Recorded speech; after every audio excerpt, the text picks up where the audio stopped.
مجھ سے بہت محبت کرتے ہیں بابا امی، وہ مجھے تکلیف میں نہیں دیکھ سکتے۔ یہ کہتے ہوئے اس کے ہاتھوں پر بوسہ دیا اور وہاں سے جانے لگا۔ جب اس نے مجھے روکا اور کہا جو بھی کرنا ہے کرو، لیکن میری عزت پر آنچ مت آنے دینا۔ اگر میری عزت پر ذرا سی بھی آنچ آئی یا کسی نے بھی میرے کردار پر بات کی تو میں زہر کھا لوں گی۔ وہ یہ کہتے ہوئے بھاگتے ہوئے میرے سامنے سے گزر کر چلی گئی۔ میں اسے روکتا ہی رہ گیا۔ اب میں نے اپنے ذہن میں ایک شیطانی منصوبہ بنا لیا جس سے اقرا تک پہنچنا تھا، اور اقرا ہی میرا انجام تھی۔ اقرا میری سوتیلی بہن تھی، میں اس سے بے حد محبت کرتا تھا۔ یہ کوئی عام محبت نہیں تھی، بلکہ میں اس سے پچھلے 15 سالوں سے محبت کرتا آ رہا تھا۔ وہ کسی اور کے نکاح میں چلی جاتی اور مجھے ایسے دیکھتا رہتا، ایسا ناممکن تھا۔ کوئی اس کے ساتھ سہاگرات منائے، یہ میں ہرگز برداشت نہیں کر سکتا تھا۔ میں تو اس کا کسی کو دیکھنا بھی برداشت نہیں کر سکتا، اتنی بڑی بات کیسے برداشت کر لوں؟ میں نے منصوبہ بنا لیا کہ میں ہر حال میں اس کو حاصل کر کے ہی رہوں گا، چاہے اس کے لیے مجھے اپنی جان ہی کیوں نہ قربان کرنی پڑے۔ 5 سال کا تھا میں جب میری ماں کا انتقال ہو گیا۔ میری ماں کی قبر پر مٹی بھی ابھی نہیں سوکھی تھی کہ جب میرے باپ نے دوسری شادی کر لی اور دوسری بیوی بیاہ کر لے آئے۔ میں تب بہت ہی چھوٹا تھا اور مجھے اچھے سے یاد ہے جس دن دوسری ماں بیاہ کر گھر آئی اسی دن مجھے سخت بخار تھا۔ بابا مجھے ایک بار بھی پوچھنے نہیں آئے، ورنہ امی کے ہوتے ہوئے وہ مجھے بے چین ہو جایا کرتے تھے۔ میں بخار میں تڑپ رہا تھا جب ایک چھوٹی سی لڑکی میرے پاس آئی اور میرے ماتھے پر ہاتھ رکھتے ہوئے میرا بخار چیک کرنے لگی۔ میں حیرت سے اسے دیکھنے لگا کیونکہ آج تک میں نے اس لڑکی کو اپنے گھر میں نہیں دیکھا تھا۔ میں نے اسے غصے میں خود سے دور دھکا دیا اور کھڑے ہوتے ہوئے اس سے پوچھا کون ہو تم اور میرے گھر میں کیا کر رہی ہو، میرے کمرے میں کیوں آئی ہو؟ کہنے لگی آپ میرے بھیا ہو نا؟ میں نے اس سے غصے سے کہا نہیں، کوئی نہیں ہے میری بہن۔ آپ کو معلوم نہیں ہوگا، آپ کے بابا نے میری امی سے شادی کر لی ہے، اب آپ کے بابا بھی میرے بابا ہیں اور اس طرح آپ میرے بھائی ہیں اور میری مما آپ کی مما۔ وہ لڑکی اپنے چہرے پر ایک معصوم مسکراہٹ سجائے کھڑی تھی۔ ایک بار تو مجھے اس پر بہت پیار آیا، لیکن دوسرے پل وہ غصہ غالب آ گیا جو مجھے اپنے باپ پر تھا، اور میں نے اس کا ہاتھ جھٹکتے ہوئے اس کو کہا کہ میں کبھی بھی تمہاری امی کو اپنی امی نہیں بلاؤں گا، وہ کبھی بھی میری امی کی جگہ نہیں لے سکتی، اور تم بھی ان کی طرح بری ہو، چلی جاؤ یہاں سے۔ یہ کہتے ہوئے میں روتے ہوئے کونے میں زمین پر بیٹھ گیا اور آنکھوں پر ہاتھ دے دیا۔ وہ بھی ایک نمبر کی ڈھیٹ تھی، مجھ سے دور ہونے کے بجائے میرے پاس آ کر بیٹھ گئی اور کہنے لگی بھیا رو مت، میں آپ کے ساتھ ہوں۔ میں نے اس سے کہا ایک بار کہا ہے نا تمہارا بھائی نہیں ہوں، پھر بار بار کیوں آ جاتی ہو، چلی جاؤ یہاں سے۔ وہ وہاں سے چلی گئی اور جب لوٹی تو ابو اور نئی امی کو ساتھ لے کے آئی کہ دیکھیں بھیا بیٹھے رو رہے ہیں۔ اس وقت میرے ہاتھ میں امی کی قمیض تھی اور میں اسے گلے سے لگائے رونے میں مصروف تھا۔ تبھی بابا نم آنکھوں سے میرے قریب آئے اور کہنے لگے رو مت بیٹا، تمہارے بابا ابھی زندہ ہیں، وہ تمہیں کبھی بھی اکیلا نہیں چھوڑیں گے۔ یہ تمہاری نئی امی ہیں، یہ تمہارا بالکل ویسے ہی خیال رکھیں گی جیسے تمہاری اپنی امی خیال رکھا کرتی ہیں۔ مجھے بہت پیار سے سمجھانے لگے، مجھے زمین سے اٹھایا اور بیڈ پر بٹھایا۔ میں کہنے لگا یہ جتنا بھی میری امی بننے کی کوشش کریں یہ میری امی کی جگہ نہیں لے سکتی۔ میں ان سے بدتمیزی کرنے لگا، میرے گال آنسو بھگو رہے تھے۔ آپ بھی مجھے بھول جائیں گے، جیسے آپ رات میرے ساتھ نہیں سوئے اور مجھے بخار ہوتے ہوئے بھی آپ میرا حال چال پوچھنے نہیں آئے۔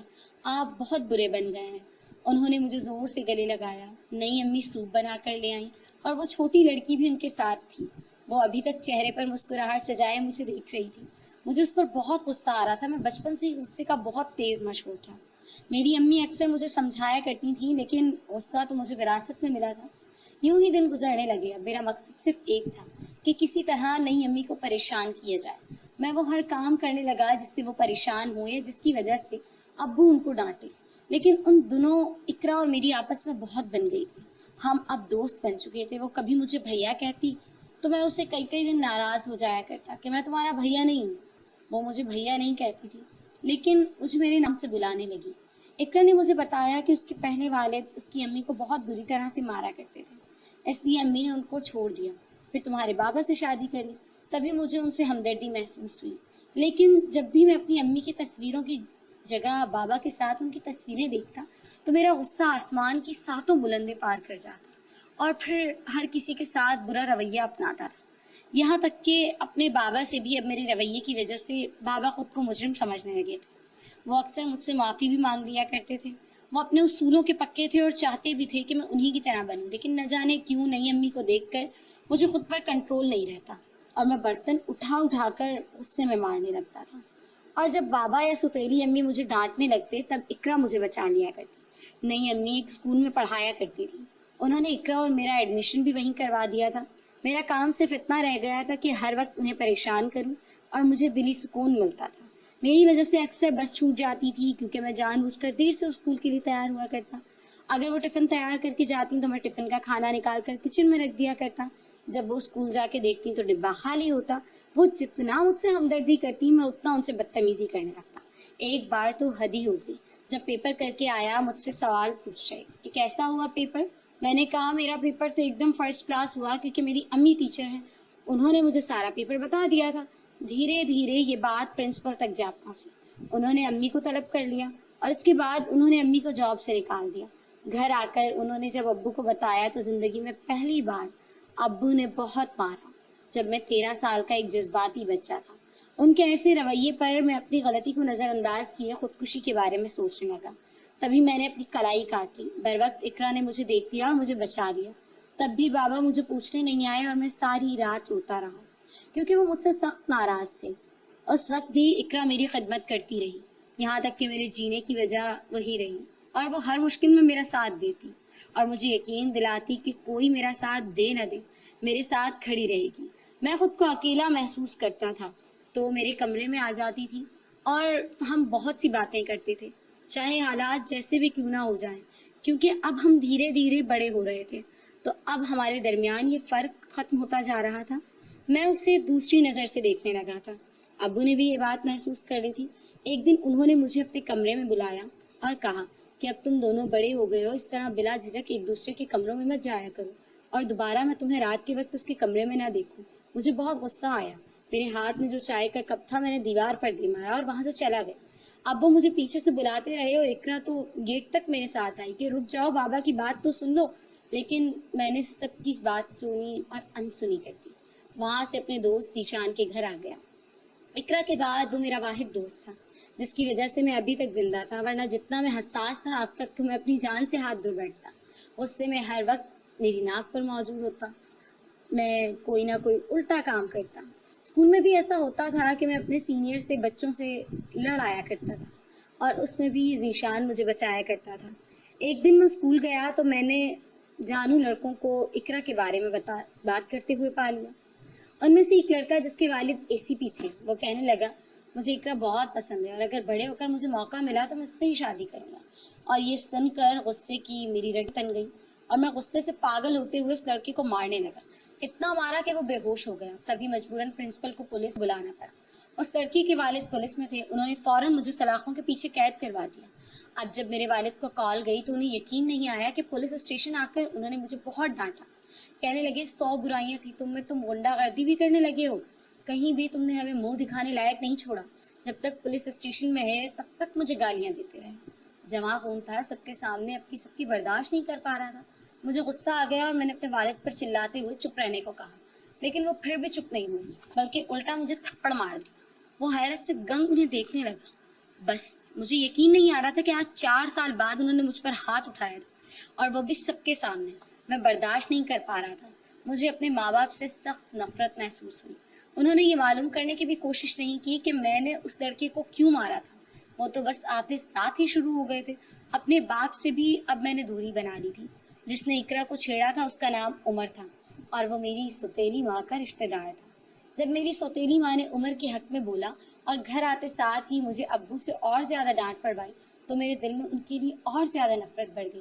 پہلے ابو مجھ سے کتنی محبت کیا کرتے تھے لیکن نئی امی کے آنے کی وجہ سے وہ مجھ سے کھچے کھچے رہنے لگے تھے.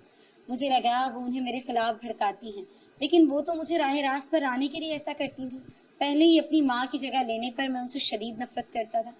اب ان سے اس چیز کا بدلہ لینا چاہتا تھا کہ وہ پہلی بار میں نے انہیں دیکھا تو سوچا کہ اقرا کے ذریعے ان سے بدلہ لوں گا. میں اقرا کو ان کے خلاف کر دوں گا جیسے وہ میرے والد کو میرے خلاف کر دیتی ہیں. اب بھی میں اس سے بے حد محبت کرتا تھا. اس کے لیے دکھ نہیں بننا چاہتا تھا نہ ہی کوئی دکھ دینا چاہتا تھا کہ وہ مشکل میں پھنس جائے. وہ اتنی معصوم تھی کہ اس پر کوئی الزام بھی نہیں لگا سکتا تھا.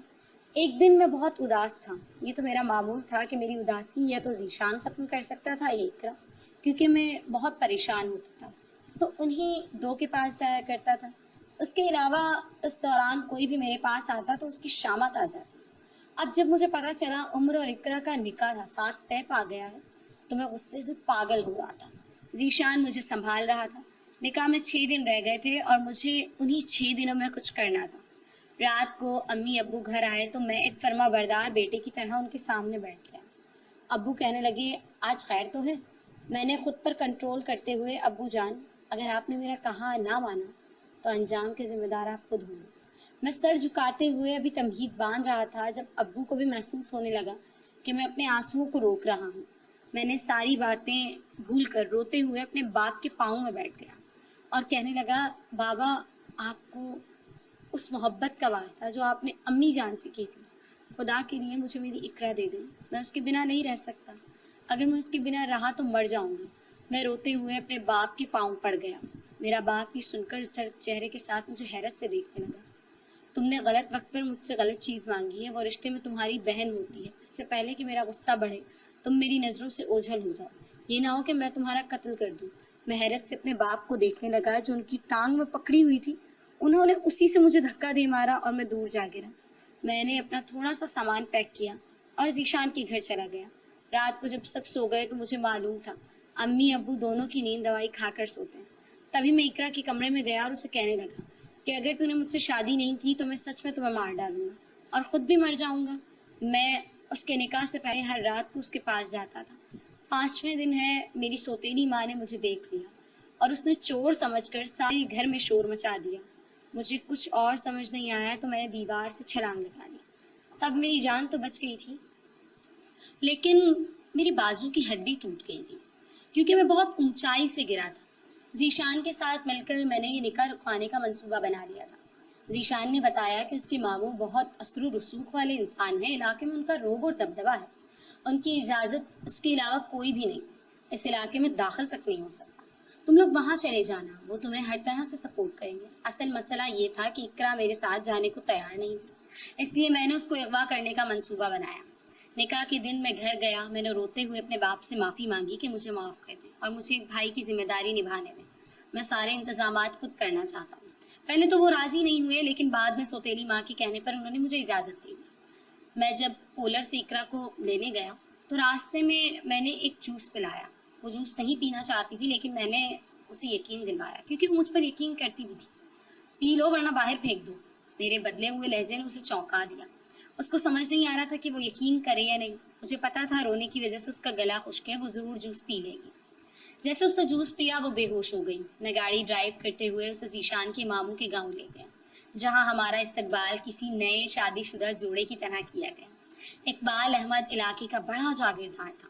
اس نے اپنی حویلی سے متعلق ایک چھوٹے سے گھر میں ہمیں رہائش دی اور اپنے کچھ گارڈ بھی ہماری حفاظت کے لیے بھجوا دیے تھے.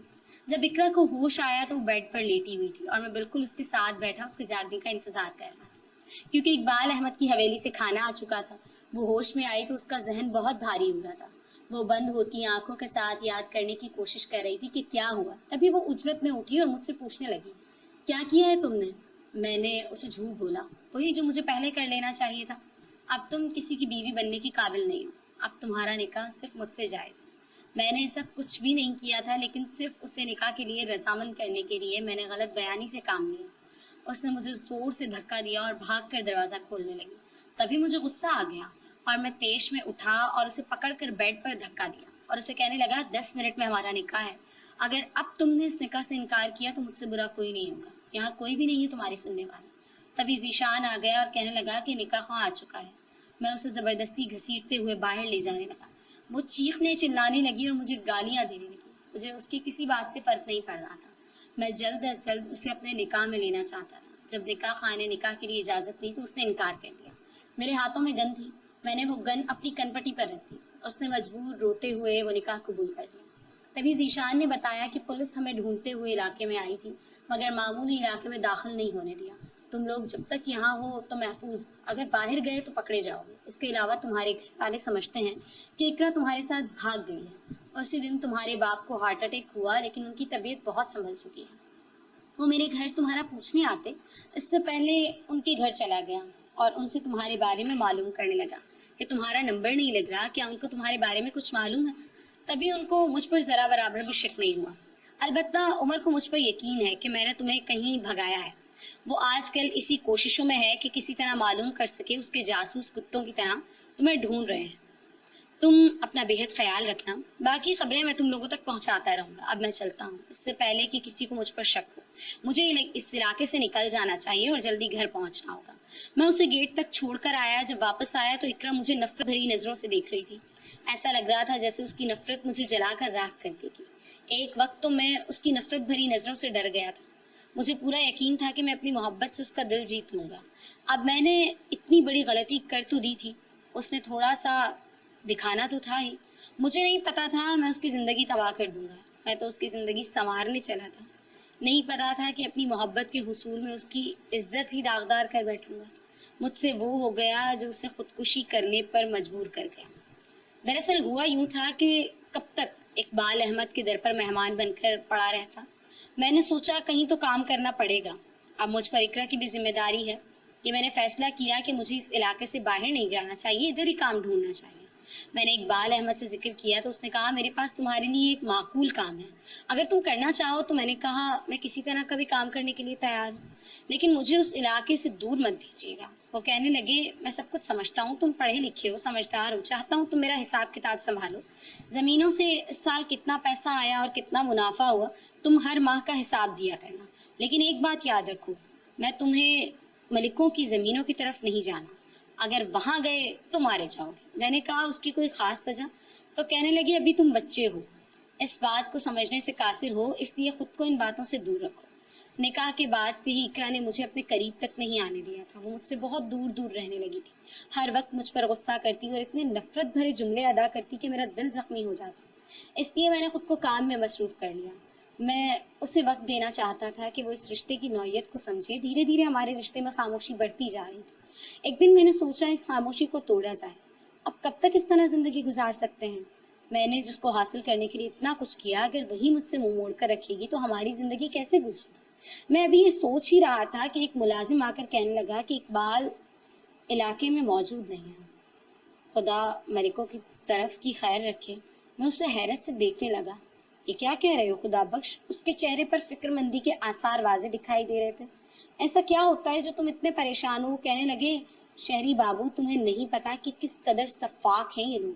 عورت کے بدلے عورت, وہ رازدارانہ انداز میں مجھے بتانے لگا. میں متجسس ہو کر اس کی بات کو غور سے سننے لگا. کہنے لگا پچھلے سال اقبال احمد کے آدمیوں میں سے ایک نے ملکوں کی گاؤں کی ایک لڑکی کو بھگا کر شادی کر لی. یہ بات یہاں کے علاقے کے لوگوں کے غیرت کو للکارتی ہے. وہ بدلہ ضرور لیں گے. وہ اس انتظار میں تھے کہ کسی طرح اقبال احمد اس علاقے سے جائیں. وہ کب سے اس کے تعاقب میں بیٹھے تھے. آج کی رات اس گاؤں پر بہت بھاری ہے, تم بھی گھر جلدی لوٹ جانا. صبح خیر کا سورج اگے. بہت سا کام رہتا ہے. میں نے سوچا میں جلدی جلدی کام ختم کر کے یہاں سے نکل جاؤں. ویسے بھی ملکے کے آدمی علاقے میں آنے کی جرت تو کر سکتے تھے, مگر حویلی تک ان کی ہمت نہیں تھی. باقی وہاں سے بہت سے گارڈز موجود تھے جو ساری رات گشت پر رہتے تھے. اس لیے میں وہاں اطمینان سے بیٹھ گیا اور کام ختم کرنے لگا, کیونکہ مجھے کل ہی کسی بھی حال میں حساب کتاب کر کے اقبال احمد کو دکھانا تھا, اور میں کوئی بھی غلطی نہیں کرنا چاہتا تھا جس سے اس کا مجھ پر سے اعتبار اٹھ جائے. اقبال احمد کے ساتھ بہت سے گارڈ جا چکے تھے, اس بات کا مجھے علم نہیں تھا. میں رات کے 2 بجے فارغ ہوا تو گھر کی طرف جانے لگا. وہاں جا کر میں نے دیکھا تو نہ تو حویلی کی چھت پر گارڈز دکھائی دے رہے تھے اور نہ ہی ڈیرے پر. میں حیران رہ گیا کہ ایسے کیسے ہو سکتا ہے. تبھی میں نے خدا بخش کو بلایا تو وہ بھی اپنے کمرے میں موجود نہیں تھا. مجھے یاد آیا اس نے کہا تھا آج کی رات وہ گھر جائے گا تو پیچھے سے سارا کام میں سنبھالوں گا. میں جلدی سے اپنے گھر میں داخل ہو گیا کیونکہ مجھے کسی انہونی کا احساس ہو رہا تھا, کیونکہ جب میں گھر نہیں ہوتا تو اقرا اندر سے دروازہ اچھے سے بند کر کے رکھتی تھی, اور آج گیٹ بھی کھلا ہوا تھا اور تمام کمروں کی لائٹس بھی بند تھی. مجھے ایسا لگا جیسے کسی مصیبت نے میرے گھر میں دروازہ کھٹکھٹایا. میں بھوکلایا ہوا اندر گیا اور زور زور سے اپنی بیوی کو بلانے لگا. میں نے سارا گھر چیک کر لیا, مجھے وہ کہیں بھی نہیں ملی. میں نے حویلی کا رخ کیا. وہاں پر صرف ایک گارڈ موجود تھا. پتہ چلا کہ حویلی میں اقبال احمد کے خاندان کا کوئی بھی فرد موجود نہیں ہے, اس لیے تمام گارڈز انہی لوگوں کے ساتھ گئے ہیں. میں پریشان ہونے لگا. میں نے اسے کہا کہ اندر جا کر پتہ کرو میری بیوی یہاں تو نہیں آئی, کیونکہ وہ گھر میں موجود نہیں ہے. وہ کہنے لگا مجھے تو ذرا سی نیند آ گئی تھی, میں یہیں کرسی پر بیٹھا بیٹھا سو گیا تھا, لیکن گھر کے اندر تو کوئی نہیں آیا. میری بیوی تو شام میں ہی گھر چلی گئی تھی جب اقبال احمد اور اس کے گھر والے یہاں سے گئے تھے. میں پریشان ہوتے ہوئے جلدی سے دوبارہ گھر گیا اور دوبارہ سے چیک کرنے لگا. تبھی میں نے غور کیا کہ گھر کا سارا سامان پہلے کی نسبت زیادہ بکھرا ہوا، ایسا لگ رہا ہے جیسے کوئی زبردستی اقرا کو یہاں سے لے گیا۔ میں جلدی سے گارڈ کے پاس گیا اور کہا کہ میری بیوی گھر پر نہیں ہے اور برتن وغیرہ سب بکھرے ہوئے ہیں، مجھے لگ رہا ہے کچھ گڑبڑ ہوئی ہے۔ خدا بخش بھی کہہ رہا تھا کہ گھر سوئے گا، کیا کچھ ہوا تھا؟ کیا اچھے سے یاد کرو۔ کہنے لگا بس مجھے نیند آ گئی تھی، اس کے بعد مجھے ہوش نہیں رہا۔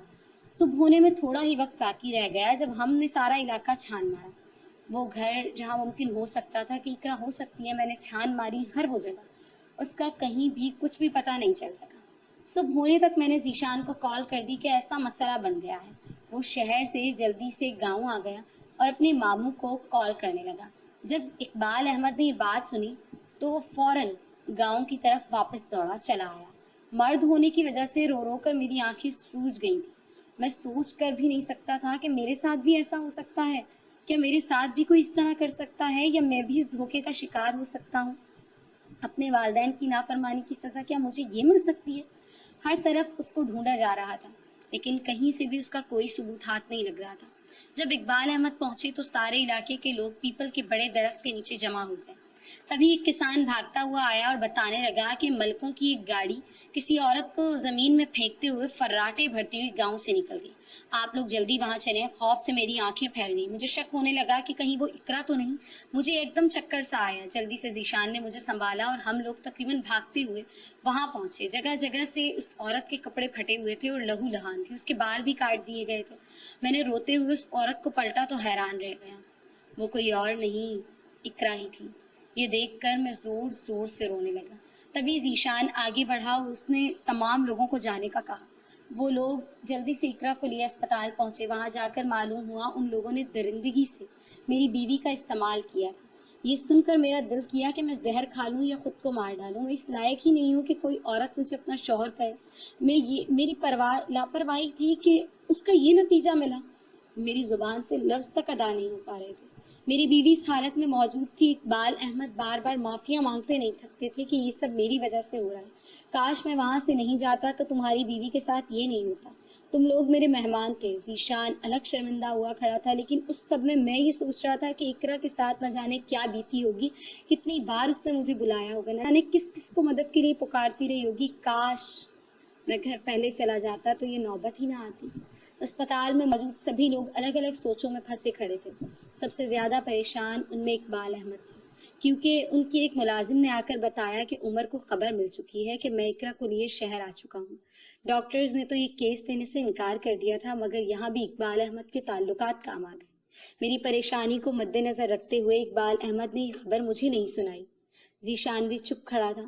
تبھی ڈاکٹر آئے اور انہوں نے کہا کہ آپ میں سے کوئی ایک مریضہ سے مل سکتا ہے۔ میں جلدی سے بھاگتا ہوا روم کے اندر گیا تو اقرا زندہ لاش کی صورت میں اندر موجود تھی۔ وہ چھت کو گھور رہی تھی۔ میں نے اسے کئی دفعہ بلایا، وہ میری طرف متوجہ ہی نہیں ہوئی، خالی خالی نظروں سے چھت کو ہی گھورتی رہی۔ اس کا جسم ساکت پڑا تھا۔ میں روتے ہوئے اس سے معافی مانگنے لگا، تبھی وہ جاگی اور روتے ہوئے میرے گلے لگ گئی اور اتنا زور زور سے رو رہی تھی، ایسا لگتا تھا کہ اس کی چیخیں اسپتال کے در و دیوار کو ہلا کر رکھ دی۔ نکاح کے بعد پہلی بار وہ میرے قریب آتے ہوئے میرے گلے لگی تھی، لیکن اگر کوئی اور وقت ہوتا تو مجھے بہت خوشی ہوتی، لیکن جس لمحے وہ میرے قریب آئی وہ لمحہ ایک آسیب کی طرح تھا۔ وہ رو رہی تھی اور مجھے لگا جیسے کسی نے میرے دل مسل کر رکھ دیا ہو۔ میں نے روتے ہوئے اس سے کہا، مجھے معاف کر دو، تمہاری حفاظت نہیں کر سکا۔ میں نے ایک فیصلہ کیا ہے، اب تم مجھے چھوڑنا چاہتی ہو تو چھوڑ دو، کیونکہ نہ تو تم مجھ سے محبت کرتی ہو، نہ میں تمہاری حفاظت کر سکتا ہوں۔ تمہیں کسی قسم کا بھی تحفظ نہیں حاصل ہوا۔ بہتر یہی ہے کہ میں تمہیں چھوڑ دوں۔ میں تمہارے ماں باپ کو بھی سب سمجھا دوں گا اور عمر کو بھی ساری غلطی بتا دوں گا کہ صرف میری غلطی ہے۔ تم پریشان مت ہونا۔ وہ غصے سے مجھے دیکھنے لگی اور ایک زوردار تھپڑ میرے منہ پر رسید کیا۔ جب اس نے مجھے تھپڑ مارا تبھی اس کی ماں اور باپ وہاں داخل ہوئے۔ میرا باپ ویل چیئر پر موجود تھا جبکہ ان دونوں کے ساتھ عمر بھی تھا۔ میں ان سب کے سامنے نظریں جھکا کر کھڑا تھا۔ ان سب کو معلوم ہو چکا تھا کہ اقرا کے ساتھ کون سا حادثہ پیش آیا ہے۔ اس کی ماں نے آتے ساتھ ہی میرے منہ پر تھپڑوں کی بارش کر دی۔ میں چپ کر کے مار کھاتا رہا، یہاں تک کہ ان کے قدموں میں بیٹھ گیا اور کہنے لگا، آنٹی آپ نے جتنا مجھے مارنا ہے مار لیں، چاہے تو مجھے پولیس کے حوالے کر دیں، میں اس قابل ہی نہیں ہوں کہ اس دنیا میں کسی کے ساتھ حاصل کر سکوں۔ وہ بد نصیب ہوں جس کی وجہ سے اس کی ماں انتقال کر گئی، جس کی وجہ سے اس کی بیوی آج اس حال تک پہنچ چکی ہے۔ آپ مجھے پولیس کے حوالے کر دیں، میں اس قابل نہیں رہا کہ کسی کا بھی سامنا کر سکوں۔ آج میرے نصیب نے مجھے اس مقام پر لا کھڑا کیا ہے کہ زہر بھی مجھے موت سے نہیں ملا سکتی۔ میں مر جانا چاہتا ہوں۔ آپ نے پلیز میرے خلاف رپورٹ کروانی ہے نا؟ عمر مجھے لے چلو۔ تب بھی عمر آگے بڑھا۔ 6 سالوں میں وہ پڑھ لکھ کر اپنے باپ کی جگہ ACP کی پوسٹ پر فائز ہو چکا تھا۔ اس نے ہتھکڑیاں اٹھائیں اور میرے ہاتھوں میں لگا دی۔ اقرا یہ سب منظر دیکھ رہی تھی۔ وہ ساکت نظروں سے مجھے گھور رہی تھی۔ میں نے ایک الوداعی نگاہ اس پر ڈالی اور جانے لگا۔ جب اس نے مجھے بلایا میں بے حس بنے جانے لگا اور اس کی ایک بھی نہیں سنی۔ اس کی ماں اسے روک رہی تھی کہ اس جیسے انسان کا یہی انجام ہونا چاہیے، تم پریشان نہ ہو، تمہاری اس سے طلاق دلوا دیں گے۔ مجھے سب پتہ چل چکا ہے کہ اس نے تمہارے ساتھ زبردستی نکاح کیا ہے۔ جب عمر مجھے باہر لے جانے لگا تو اقبال احمد اور ذیشان آگے بڑھے اور اسے روکنے لگے کہ تم اسے ایسے نہیں لے کر جا سکتے، پہلے ثابت کرو جو سب کچھ ہوا ہے، ہم تمہیں جانے نہیں دیں گے۔ اقبال احمد کہنے لگے میں ابھی وکیل ہائر کرتا ہوں، یہ ابھی بازیاب ہو جائے گا۔ میں نے انہیں منع کر دیا کہ میں اپنے گناہوں کی سزا اب جیل میں کاٹنا چاہتا ہوں۔ آپ لوگوں نے یہاں تک میرا بہت ساتھ دیا ہے، میں اس کا ہمیشہ شکر گزار رہوں گا۔ ذیشان میرے بعد میرے گھر والوں کا خیال رکھنا۔ جیل جانے کے بعد میں اقرا کو طلاق کے کاغذات بھجوا دوں گا اور عمر تم اس سے شادی کر لینا۔ عمر کہنے لگا میں نے آج تک شادی اس لیے نہیں کی کیونکہ میں واقعی میں اقرا کو چاہتا ہوں، مگر میں اب اس سے شادی نہیں کرنا چاہتا، اس لیے میں معذرت خواہ ہوں کیونکہ میرا نکاح ہو چکا ہے اور میں اس لڑکی کو دھوکہ نہیں دے سکتا جو پچھلے 5 سالوں سے میرے نکاح میں بیٹھی ہے۔ میں اسے حیرت سے دیکھنے لگا، وہ سر جھٹکتے ہوئے وہاں سے جانے لگا۔ یہ سب میری وجہ سے ہوا تھا۔ عمر اس کے لیے بہترین انسان تھا، میں نے اس کا نصیب چھین لیا، خود سکون سے نہ رہا نہ اسے رہنے دیا۔ ابھی زندگی کے امتحان ختم نہیں ہوئے تھے کہ ابھی تو مقابلہ شروع ہوا تھا۔ اقبال احمد کہنے لگے پاگل مت بنو، میں ابھی وکیل ہائر کرتا ہوں، تم باہر آ جاؤ گے تو پھر اپنی بیوی کا بدلہ کیسے لے پاؤ گے؟ ہم ان ملکوں کو چھوڑیں گے نہیں، ان کی ہمت کیسی ہماری عزتوں کو پامال کرنے کی، اور خاص طور پر ہمارے ان مہمانوں کی جو ہمیں ہر چیز سے زیادہ عزیز ہیں۔ تم صرف میرے بھانجے کے دوست ہی نہیں، میرے بیٹے بھی ہو، میں تمہیں ہرگز پریشانی میں نہیں رہنے دوں گا۔ تم چلو، ہم ابھی پولیس اسٹیشن آ رہے ہیں۔ میں دوسروں کے رحم و کرم پر تھا، اس لیے بے بسی سے نیچے دیکھتے ہوئے میں عمر کے ساتھ چل پڑا۔ عمر کہنے لگا کب سے یہ کیس ختم ہو چکا ہے، چاہو تو اس کو ہمیشہ ہمیشہ کے لیے بند کر دوں۔ اگر تم سے سچی محبت کرتے ہو تو اسے اچھی زندگی دینے کے بارے میں سوچو۔ خدا نے جو سزا تمہارے لیے منتخب کی ہے وہ تمہیں مل کر رہے گی، کم از کم اقرا پر شوہر کا سایہ تو رہے گا۔ ابھی بھی وقت ہے، سوچ سمجھ کر فیصلہ کرو۔ میں نے اسے کہا کہ میں اپنے حصے کی سزا جیل میں کاٹنا چاہتا ہوں، تم مجھے لے چلو، مجھے 5 سال کی قید ہو گئی۔ اقبال احمد کے تعلقات کام نہ آ سکے کیونکہ میں نے خود انہیں کہا تھا کہ میں اپنے حصے کی سزا دنیا میں نہیں کاٹنا چاہتا ہوں تاکہ کل کی بات میرے بچوں پر آ جائے اور میں وہ برداشت نہیں کر پاؤں گا۔ میں نے وہاں سے طلاق کے کاغذات اقرا کو بھجوا دیے تاکہ وہ اپنی نئی زندگی شروع کر سکے، لیکن مجھے حیرت کا جھٹکا تو تب لگا جب اس نے وہ سارے کاغذات واپس لوٹا دیے۔ میں اس سے بات کرنا چاہتا تھا مگر میری اس سے کوئی بات کروانے والا نہیں تھا کیونکہ ذیشان ملک کو چھوڑ کر جا چکا تھا اور عمر بھی یہاں سے ٹرانسفر کروا چکا تھا۔ بابا بیمار رہتے تھے اس لیے یہاں نہیں آیا کرتے تھے۔ واحد میری سوتیلی ماں تھی جو ایک سگی ماں کی طرح مجھ سے ملنے آیا کرتی تھی۔ 5 سال بعد جب میں رہا ہو کر گھر گیا تو ابا جان وفات پا چکے تھے اور آنٹی عدت میں تھی، اس لیے جیل سے مجھے کوئی لینے نہیں آیا تھا۔ میں شرمندہ تھا کہ گھر کیسے جاؤں، سارے محلے میں میرے بارے میں پتہ چل چکا تھا۔ ان لوگوں نے میرے گھر والوں کے ساتھ کیا سلوک کیا یہ سوچ سوچ کر میرے دل میں ہول اٹھ رہے تھے۔ میں سر جھکائے گیٹ پر کھڑا سوچتا رہا، مرنے ہی لگا تھا جب گیٹ کھل گیا اور سامنے دیکھا تو کوئی اور نہیں، میری محبت میری بیوی اقرا موجود تھی۔ میں شرمندگی سے سر جھکائے کھڑا رہا۔ وہ کہنے لگی گھر کے اندر نہیں آؤ گے؟ میں تم سے لاکھ ناراض صحیح لیکن اب تو تمہیں گھر آنے کے اندر کے لیے نہیں روک سکتی، اندر آ جاؤ۔ میں اندر چلا گیا۔ آنٹی بہت پیار سے ملی اور سب کچھ بھلا چکی تھی، جو ہوا وہ نصیب کا حصہ تھا۔ اقرا بھی اس حادثے کے بعد کافی حد تک بدل چکی تھی، وہ ایک لاؤ والی لڑکی سے ایک سمجھدار عورت بن چکی تھی۔ میں ان دونوں عورتوں کا مجرم تھا، بچپن سے لے کر اب تک میں نے ان دونوں پر سے ظلم ہی کیا تھا، میں ان کے اچھے رویے کا مستحق نہیں تھا۔ اقبال احمد کو معلوم ہوا کہ میں واپس لوٹ آیا ہوں تو وہ بھی میرے گھر مبارکباد دینے آئے۔ اقرا نے مجھے بتایا کہ میرے جانے کے بعد ہمارے گھر کا خیال وہی رکھا کرتے تھے، آج تک ایک بھی چیز کے متعلق پریشان نہیں ہونا پڑا۔ میں اقبال بھائی کو یاد رکھوں گا۔ وہ کہنے لگے میرے سے جو بھی غلطی ہوئی اس کا مداوع میں یہ سب کچھ کر کے بھی شاید نہیں پورا کر پایا۔ ہمارے گاؤں کی کچھ روایات میں سے تم لوگوں کو برباد کر کے رکھ دیا۔ تم لوگ تو ہمارے مہمان تھے، ہمارا فرض بنتا تھا کہ ہر حال میں تمہاری عزت کی حفاظت کی ذمہ داری اٹھاتے، لیکن اس رات جو حادثہ ہوا اس نے مجھے میری ہی نظروں میں مجرم بنا دیا۔ بیٹی میں تم سے معافی مانگتا ہوں. تبھی اقرا آگ بڑھی اور انہیں کہنے لگی چچا جان میں نے آپ کو معاف کر دیا ہے. میں حیرت سے منہ کھولے اقرا کو دیکھنے لگا. مجھے لگا شاید وہ احتراماً اقبال احمد کو چچا جان کہہ رہی ہے، لیکن حقیقت مجھ پر بعد میں آشکار ہوئی. ظہیر احمد اور اقبال احمد بھائی تھے. ظہیر احمد نے گھر والوں کے خلاف جا کر شادی کی تھی، جس کی وجہ سے اسے خاندان سے بے دخل کیا گیا. جب خاندان سے بے دخل ہوئے تو جگہ جگہ کی ٹھوکریں کھانی پڑی، جاب نہ ملی، جمع پونجی چند دنوں میں ہی ختم ہو گئی. اوپر سے ایک بیٹی کا ساتھ بھی تھا. اب کھانے والے 3 تھے اور کمانے والا ایک بھی نہیں تھا.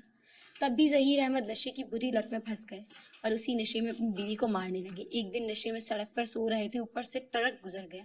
ٹرک نے ان کی جان لے لی. ان کی موت واقع ہو گئی. ان کی بیوی نے دوسری شادی میرے والد سے کر دی. یوں اس لیے اقرا کبھی بھی اپنے ددیال والوں سے نہیں مل سکی. جب بھی جیل گیا ان کی ملاقات آنٹی سے ہوئی تو انہیں پتہ چلا کہ وہ کوئی اور نہیں ان کے مرحوم بھائی کی بیوی ہے. اور اقرا جو اب تک ان کے گھر میں ایک مہمان کی حیثیت سے رہ رہی تھی، وہ ان کی اپنی سگی بھتیجی ہے. تب بھی انہوں نے میرے جانے کے بعد ان دونوں کا بے حد خیال رکھا اور جتنی زمین ظہیر احمد کی بنتی تھی انہوں نے وہ اقرا کے نام پر دی. یوں اقرا اور آنٹی کو کسی کے سامنے ہاتھ نہیں پھیلانے پڑے. میں یہ جان کر ششدر رہ گیا، لیکن مجھے خوشی ہوئی کہ اقرا وہ سب کھوئے ہوئے رشتے واپس مل گئے. اقبال احمد نے ہمیں شادی کے تحفے میں ایک بنگلہ تحفے میں دیا جہاں آج شفٹ ہونے والے تھے.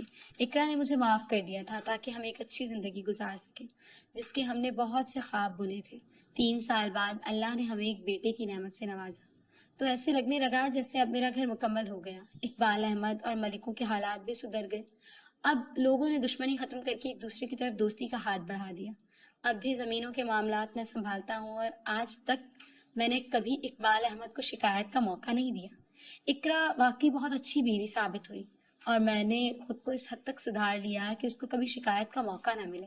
ذیشان بھی پاکستان واپس لوٹ چکا ہے اور کل اس کی شادی اقبال احمد کی بیٹی سے ہے. ہم سب لوگوں نے اپنے اپنے حصے کے غم جھیلنے کو ہماری خوشیاں منتظر رہیں جن کے لیے ہم نے برسوں انتظار کیا تھا.